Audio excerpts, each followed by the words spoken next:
mañana la Asociación de Propietarios de Vivienda explica cómo resolver o intentar solucionar el problema de la ocupación y de la inquiocupación. Y esa webinar la protagoniza el magistrado Vicente Magro, con el que hablamos ahora mismo, antes de que se dirija a quienes quieran escuchar sus propuestas. Hola, bienvenido. Hola, buenos días. Buenos días. Bueno, pues ¿cómo se va a plantear estas propuestas de solución a este problema, tanto de la inquiocupación como de la ocupación, a los propietarios que pudieran verse en esta situación? Sí, hay dos cuestiones fundamentales ahora mismo que hemos destacado esta mañana en un seminario que hemos hecho para plantear una serie de propuestas para resolver pues, ciertos problemas graves que existen ahora mismo en este país. La vivienda es clave ahora mismo en la economía del país y es clave en el derecho de muchos ciudadanos a tener vivienda.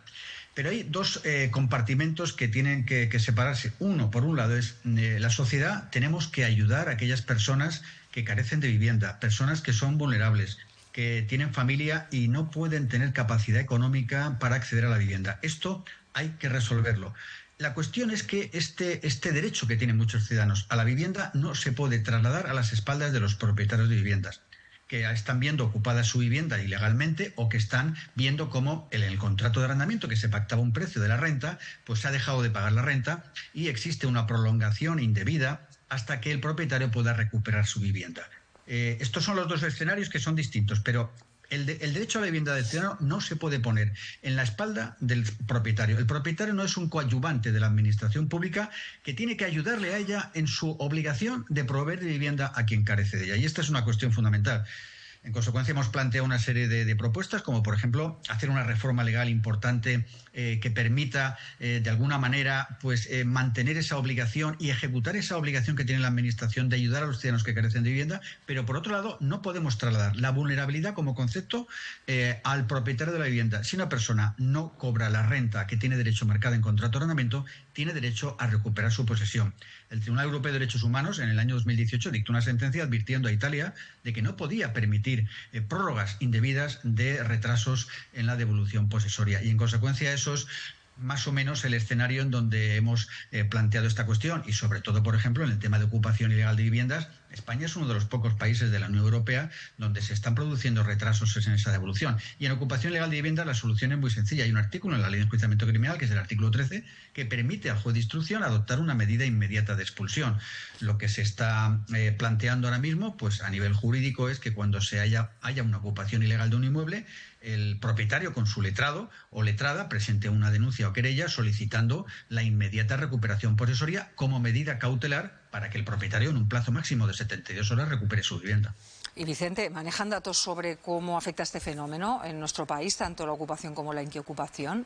¿En qué medida?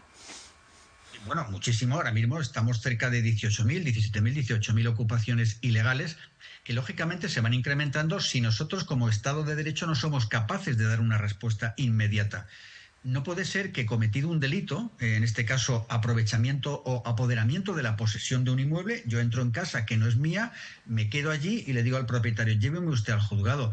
Si alguien roba un coche o un bolso o una motocicleta o algo, automáticamente cuando la policía detiene al autor del delito, le devuelve al propietario su vehículo, su bolso o su motocicleta. Sin embargo, en el tema de la posesión, de la ocupación ilegal, no está ocurriendo hasta ahora. Sí que es cierto que en muchos casos se están adoptando medidas cautelares, pero esta es una respuesta muy clara. La ley ahora mismo permite claramente que el juez de instrucción adopte una medida cautelar de expulsión inmediata. Además, el concepto de vulnerabilidad lo único que permitiría esa alegación es decirle el juez a la administración en materia de vivienda, mire, yo voy a realizar este lanzamiento el día tal, pues dentro de 15 o 20 días. Haga usted lo que tenga que hacer, adopte las medidas oportunas, busque una vivienda a esta familia que está en situación de vulnerabilidad, pero el propietario no es el que tiene que asumir la situación de vulnerabilidad.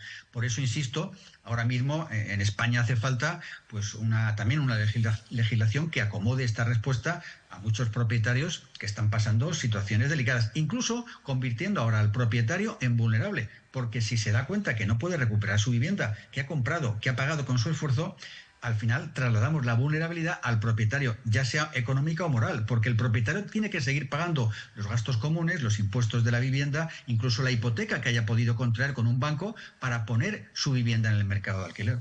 Pues Vicente Magro, le agradecemos que haya estado con nosotros en Aquí y Ahora este lunes. Un saludo. Muy bien.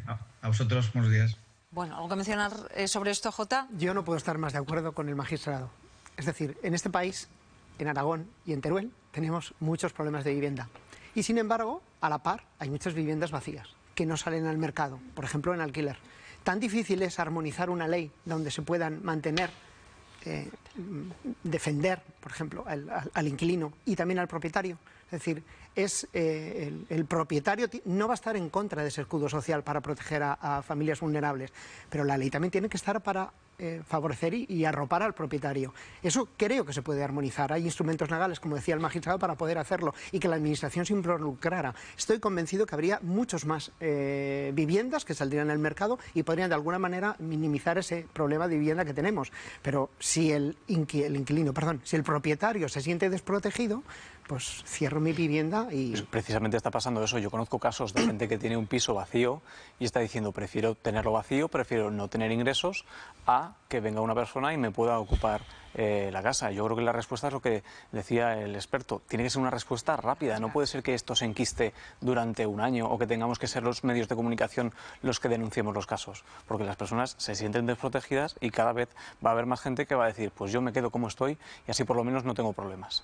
Es que todo el mundo dice, los expertos siempre dicen lo que estáis contando ahora vosotros un poco, que en el sector inmobiliario, la seguridad es fundamental, porque tienes que conjugar oferta y demanda, y si no hay propietarios o constructores también que quieran ofrecer nuevas infraestructuras, la demanda entonces sí que se va a quedar sin casas. Y es muy difícil, es verdad, es difícil coordinar la seguridad para que confíen en sacar en el mercado, a la vez que los precios no sean muy altos, ¿no? Que no se haga tampoco abuso de los alquileres, como estamos viendo ahora.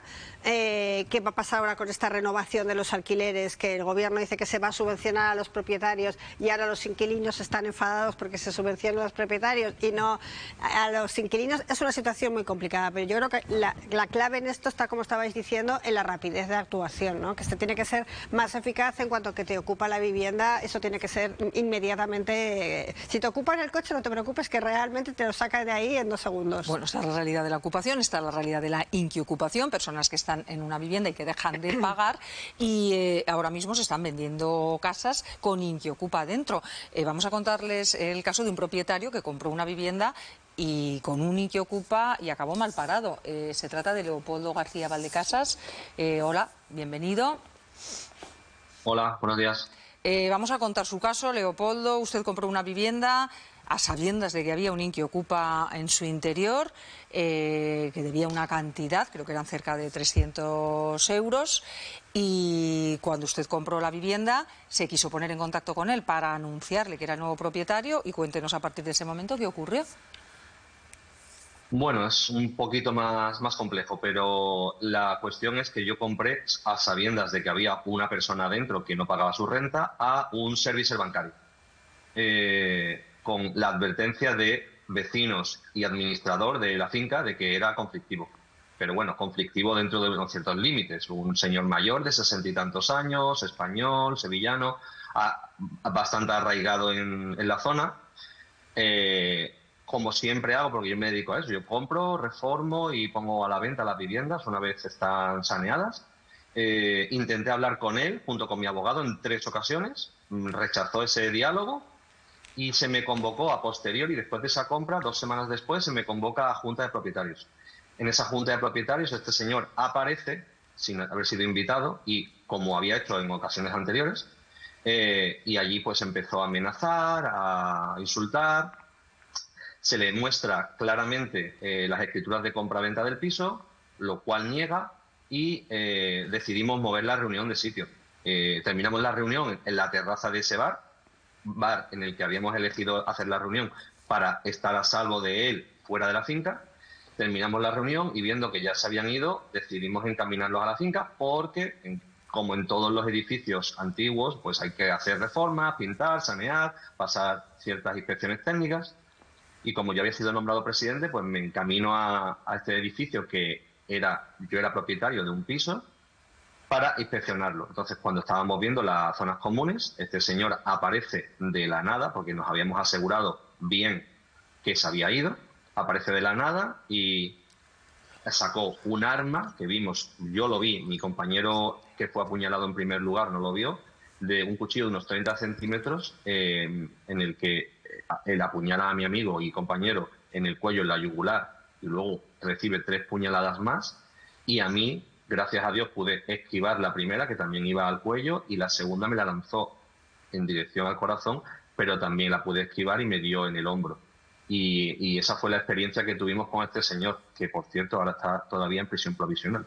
Bueno, y cómo está tanto su abogado como usted, entendemos que de baja, creo, ¿no? Y recuperándose de semejante susto. Sí, yo continúo de baja, de hecho me la acaban de renovar porque la boca, no sé si lo aprecian, pero todavía esta parte de aquí todavía no soy capaz de moverla, la tengo paralizada. Y el brazo izquierdo igual, no tengo fuerza ninguna. Los médicos, después de la peregrinación continua que llevo de médicos, creen que me ha cortado un nervio, el nervio que conecta el hombro con el bíceps. Mi abogado, gracias a Dios, se quedó fuera y fue el que realizó las llamadas a emergencias.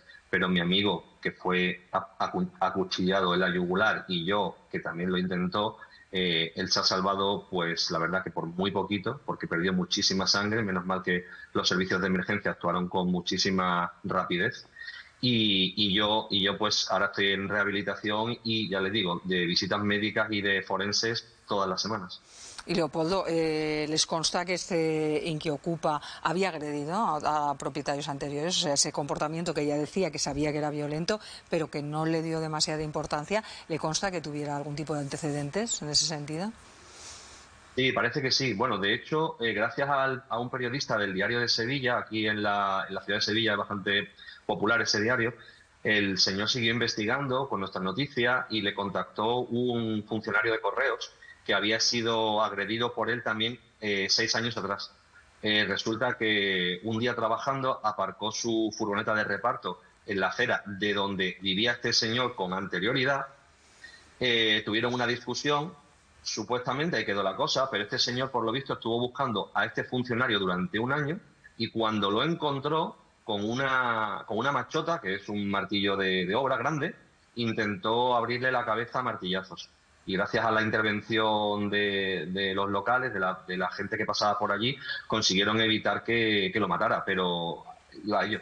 Intentó abrirle la cabeza a martillazos. Leopoldo, entiendo que se le habrán quitado las ganas de comprar pisos con Inquiocupas dentro. Hombre, los protocolos de seguridad han cambiado. Desde entonces, de hecho, cada vez que me acerco por aquella finca, lo que hago es contratar servicios de protección personal. Bueno, pues Leopoldo García Valdecasas, gracias por habernos contado su testimonio y esperemos que se puedan recuperar tanto usted como su amigo lo más pronto posible. Muchas gracias.